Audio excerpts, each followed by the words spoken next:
Welcome dear students. आज लेकर आए हैं हम आपके लिए बंगाल की खाड़ी में गिरने वाली नदियाँ। जो बंगाल की खाड़ी में गिरने वाली नदियाँ हैं उनका क्रम हम किस प्रकार याद करेंगे, किस प्रकार उनको याद करेंगे कि बंगाल में खाड़ी में जो गिरने वाली नदियाँ हैं वो कौन कौन सी होती है। तो उसे आज हम आपके सामने एक ट्रिक के माध्यम से लेके आए हैं, उसे आप देखिएगा। तो बंगाल की खाड़ी में गिरने वाली नदियां हैं वो है, हमारी ट्रिक को देखिए। पहले ट्रिक है पार्वती और काली।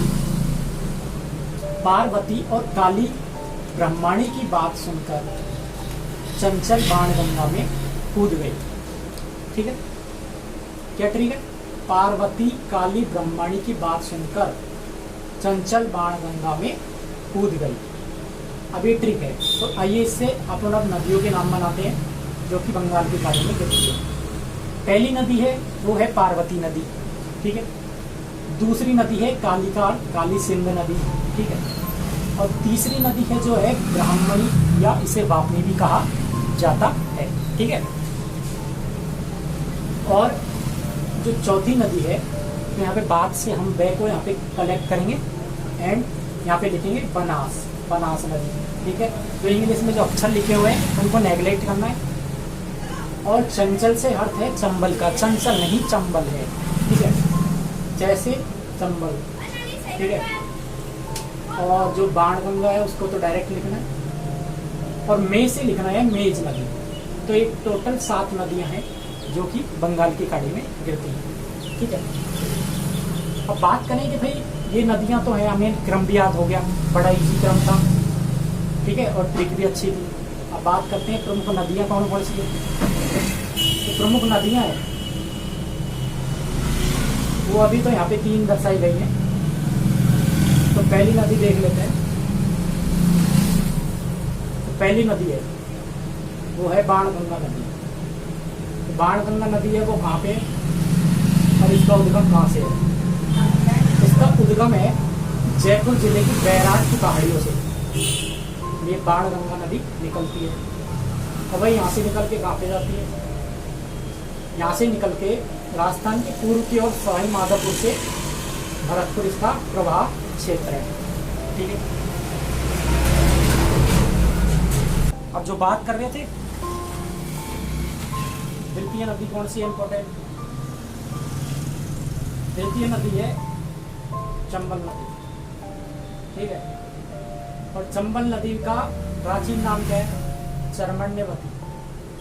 चर्मण्यवती इसका प्राचीन नाम है। और इसका उद्गम स्थल कहाँ है? इसका उद्गम स्थल है एमपी अर्थात मध्य प्रदेश के महू गांव के मानपुर गांव में ये चंबल नदी स्थित है। इसका प्राचीन नाम चर्मण्यवती है, ध्यान रखने के लिए। अब नदी पर बांध कौन कौन से हैं? बड़ी मजेदार ट्रिक है, इसकी भी देखते हैं। नदी पर कौन कौन से बांध है? ये एक विशेष नदी है जिसकी नदी पर बहुत सारे बांध है। इसकी ट्रिक देखो। राहुल गांधी जवान को चंबल बांध ले गए। राहुल गांधी जवान को चंबल बांध ले गए। जवान को कहाँ ले गए? चंबल बांध। अब देखिए हम किस प्रकार ये बांधों को याद करेंगे। चंबल बांध का अर्थ है कि चंबल बांध भी ले गए, अर्थात हमें ऐसे पता नहीं चलता कि बांध है क्या है, ठीक है, ये किस चीज़ की है। तो हमने यहाँ पे चंबल बांध शब्द का यूज किया, ठीक है।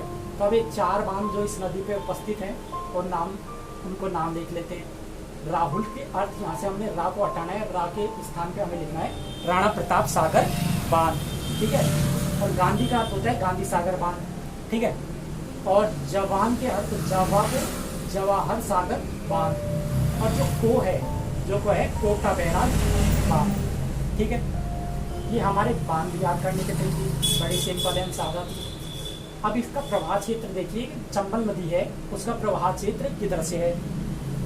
ट्रिक आपको याद करनी पड़ेगी इसकी भी ट्रिक से आपको याद हो जाएगा कि किधर से इसका प्रवाह क्षेत्र है। अब ट्रिक देखिए। चोर है कोहलू बैल पे सवारी कर धौलपुर से यमुना गए। चोर किधर से गए? कोहलू बैल पर सवारी करके धौलपुर से यमुना गए। यहाँ पे चौर का अर्थ है 84गढ़, जो 84गढ़ है जो चित्तौड़गढ़ में स्थित है, वहाँ से इसका प्रवाह क्षेत्र होता है। वहाँ से जब प्रवाह होती है तो कोहलू बैल, कोहलू बैल का अर्थ, को का अर्थ लेंगे हम कोटा, बैल का अर्थ बूंदी, ठीक है। तय को हमें इंग्लिश वर्ड को नेगलेक्ट करना है, सवाई से सवाई लेके सवाई माधोपुर, और कर का अर्थ होता है करौली, और धौलपुर तो वैसे है ही, और यमुना जी गए, ठीक है। इस प्रकार इसका प्रभाव क्षेत्र हमने याद कर लिया। अब इसकी जो सहायक नदी है, चंबल नदी की सहायक नदी है, जो इसके साथ सम्मिलित होकर बंगाल की खाड़ी की ओर प्रवेश करती है, वो नदियों की ट्रिक भी हम याद करेंगे। किस प्रकार याद करेंगे, आइए।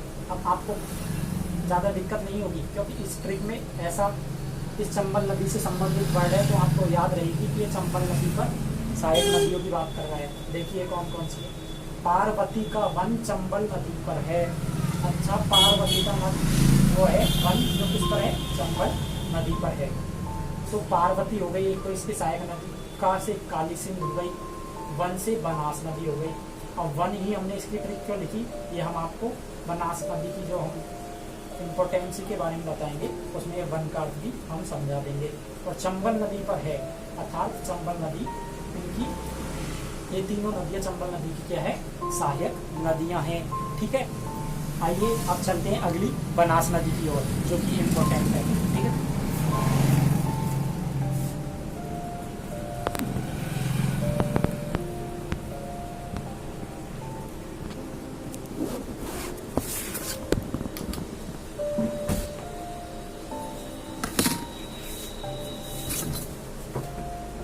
जो कि बनास नदी है, वो क्या है, इसका अन्य नाम क्या है बनास नदी का, ठीक है।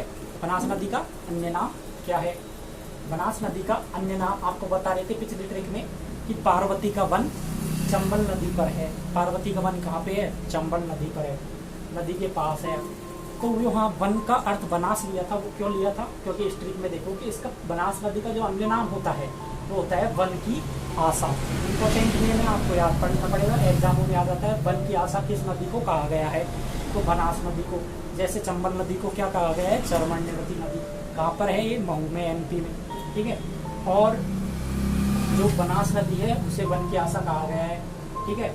और इसका उद्गम स्थल कहाँ पे है बनास नदी का, बनास नदी का उद्गम स्थल है अरावली की खमनोर पहाड़ियाँ। अरावली की खमनोर पहाड़ियाँ कहाँ पे है, कुंभलगढ़ है, उससे 5 किलोमीटर दूर स्थित है, ठीक है। अब बात करते हैं बनास नदी की सहायक नदियों की, ठीक है। बनास नदी की सहायक नदियां हैं, असिस्टेंट नदियां हैं, वो कौन कौन सी है, इसकी भी बड़ी मजेदार ट्रिक है। इसकी ट्रिक है, बेखबर धुंध से में कोई मोर नाचता वन में। क्या है, बेखबर धुंध में कोई मोर नाचता वन में, ठीक है, वन में। और वन में का अर्थ हमने यहाँ पे वन में वाली ट्रिक क्यों ली, क्योंकि वन का अर्थ हम डायरेक्ट समझ जाएंगे कि वन की आशा बनास नदी को कहा गया है, इसलिए वन का अर्थ हमें ज्यादातर बनास नदी समझ में आता है, ठीक है। और देखिए कि बेखबर धुंध में कोई मोर नाचता वन में। अब इसकी ट्रिक को तोड़िए, ये देखो, बे से हो गया बेडच, ठीक है, इसकी सहायक नदी। कैसे हो गया खारी नदी। और जो बर के यहाँ पे हमें बे लेना है, तो बे से हो गई बांडी। और जो धुंध है वो डायरेक्ट हमें धुंध नदी याद हो गई। और जो में है वो है मैनाल नदी।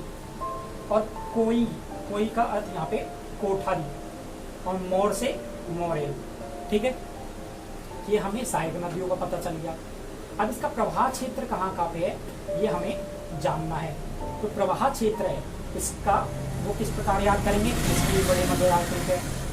इसकी गांव भाषा में थोड़ा सिंपल लैंग्वेज में लेते हैं कि दंगो होगो नाथराज। किसी व्यक्ति है नाथराज, उससे कह रहा है कोई कि दंगो होगो नाथराज, रेल मार्ग से पार करा चित्तौड़। रेल मार्ग से पार करा चित्तौड़, हमें रेल मार्ग से कहाँ पे भेज दे, चित्तौड़ भेज दे, ठीक है। और टोक से सवाई चंबल वन, ठीक है, हमें टोक से सवाई माधोपुर से चंबल नदी तक भेज दे, ठीक है। ये इस प्रकार इसकी ट्रिक हो गई, ठीक है। इस प्रकार हमने बंगाल की खाड़ियों में गिरने वाली इंपोर्टेंट नदियों के बारे में पढ़ा। और भी इसकी विभिन्न नदियों के बारे में हम जान सकते हैं, लेकिन एग्जाम की दृष्टि से 3 नदियाँ वेरी इंपॉर्टेंट है। ठीक है, अतः हमारी जो बंगाल की खाड़ी में गिरने वाली नदी थी उनका क्रम पूरा हुआ। धन्यवाद। कैसी लगी वीडियो आप मुझे बताना ना भूलें। एंड मेरे चैनल को अभी तक आपने सब्सक्राइब एंड शेयर नहीं किया है तो सब्सक्राइब एंड शेयर करें एंड लाइक एंड कमेंट करना ना भूलें। धन्यवाद।